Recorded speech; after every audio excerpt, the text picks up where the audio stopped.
पुणे जमीन गैरव्यवहारावर खारगे समितीचा अहवालामधून Zee 24 तासच्या operation सातबारावर शिक्कामोर्तब. पार्थ पवारांवर फौजदारी चौकशीची टांगती तलवार. चौकशीमध्ये सिद्ध झाल्यास कारवाई होण्याची शक्यता. जिल्हा प्रशासनाकडून भोंदू अशोक खरातचा शस्त्र परवाना रद्द. शस्त्र पोलीस ठाण्यामध्ये जमा करण्याचे आदेश.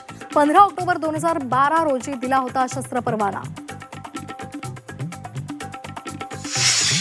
भोंदू खरातवर 8वा गुन्हा दाखल. राजेंद्र जासूद यांच्याकडून खंडणी आणि फसवणुकीचा गुन्हा, तर खरात विरोधातील सर्व गुन्हे एसआयटीकडे वर्ग. भोंदगिरी करून समस्या संपल्या असत्या तर लिंबू टाचण्या लावून युद्ध जिंकलं असतं.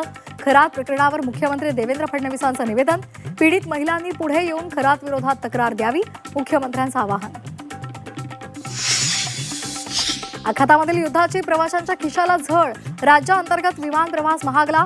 इंधन खर्च वाढल्यामुळे तिकिटाचे दर दुप्पट. अमरावती, नागपूर, पुणे, कोल्हापूर प्रवास महाग.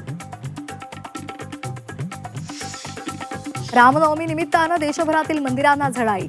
शिर्डीमध्ये शेकडो पालख्या दाखल. अयोध्या नगरी ही सजली. उत्तर प्रदेशात 2 दिवसांची सुट्टी. आजपासून राज्यावर दुहेरी संकट. मुंबईसह कोकणामध्ये उष्णतेच्या लाटेचा इशारा. मराठवाडा, पश्चिम महाराष्ट्र आणि विदर्भात अवकाळी पावसाचा अंदाज. मुंबई मनपाच्या कर्मचाऱ्यांच्या वेतनामध्ये कपात. मार्च 2024च्या वेतनामधून कपात होण्याची शक्यता. पगार नाही तर काम नाही. कर्मचाऱ्यांची भूमिका. आंदोलनाचा इशारा.